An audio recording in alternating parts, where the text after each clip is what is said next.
What's up everyone, my name is Coen van Hees and I'm the founder of Story of AMS.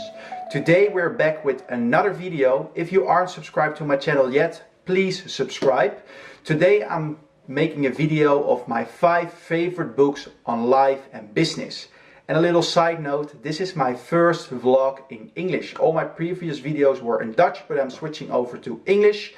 And the aim is as well to post more and more content, and I hope within a couple weeks we are able to post daily content. But first I'm going to share my 5 favorite books on life and business. Book number 1 is How to Win Friends and Influence People.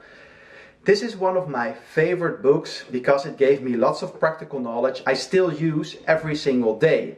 I collected some of my favorite principles that I wanted to share with you today, and the first one is remembering someone's name.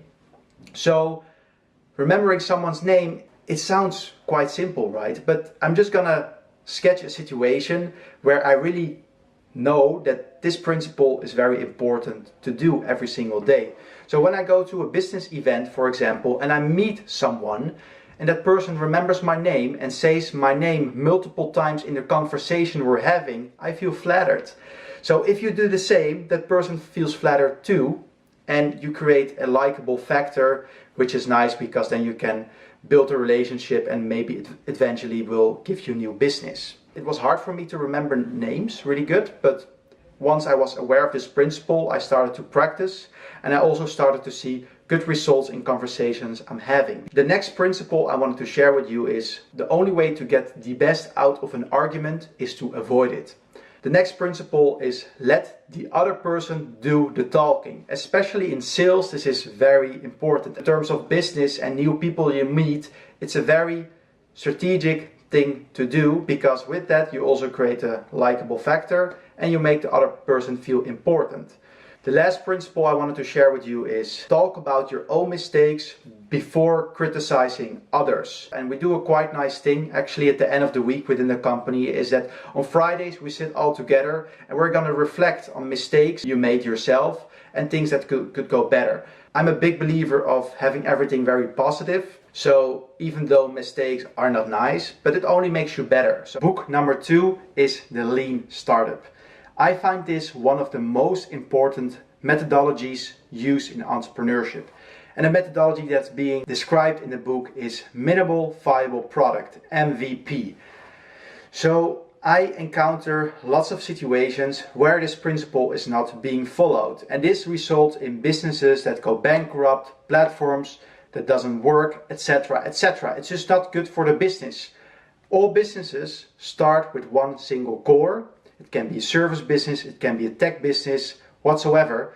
And then based out of that core, they're gonna build another layer, another layer, another layer, another layer to it. So I can give you an example of Facebook. Facebook as of today, I think has way too many functionalities and it's an information overload. But when they started, it was quite simple. It was social media, sharing photos, sharing statuses, that's it. And today they build it out with millions of things, games, messenger, you name it. But they started with the core. And we even get sometimes projects in that are already out there, a big platform with many functionalities, but no traction yet.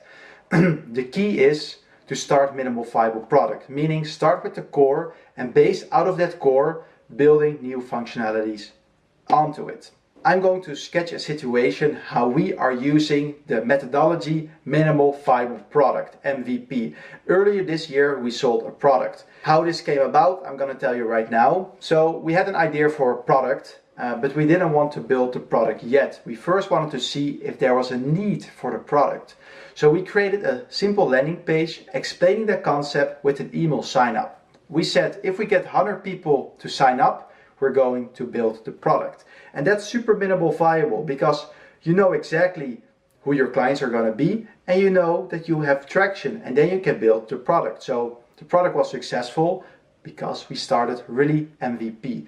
So when you start a business, a platform, think out of the core instead of millions of services. So when you start an agency, and we're an agency, we only started first with websites, and then we did websites and apps, and now we do websites, apps, deep machine learning and blockchain. So you Always build it up, build it up, build it up. Not start with everything straight away, because that makes it just way too confusing and it's way harder to attract customers to your business. Book number 3 I want to share with you is Trust Me, I'm Lying. Do you want to know how the media is being manipulated? Then this is a book you should definitely read.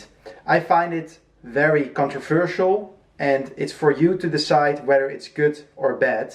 The book is written by Ryan Holiday and he's the former Chief Marketing Officer of American Apparel, and he used the media in a very manipulative way to boost all his campaigns he did for American Apparel, and it's up for you to decide whether this is good or bad. And there's another fun fact I want to share with you is the book goes all in depth about making stuff up, and these are all the spoilers I'm going to give you. If you're interested in knowing how the media is manipulated, check out this book. Number 4 is the biography of Elon Musk. I'm not a very big fan of reading biographies, but this was one of the most inspiring I've ever read. The last book I wanted to share with you is When Breath Becomes Air.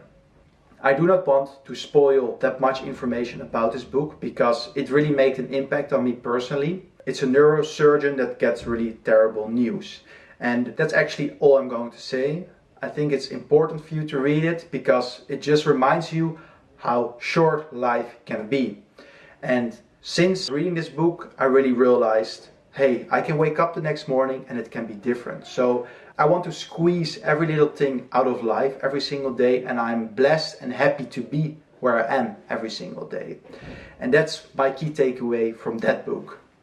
And that already brings us to the end of my first video in English. It's quite new for me, so I really have to get used to it, and the more videos I make, the easier it'll get, but working on it. So if you like this video, please do not forget to subscribe or leave a like. Until someday.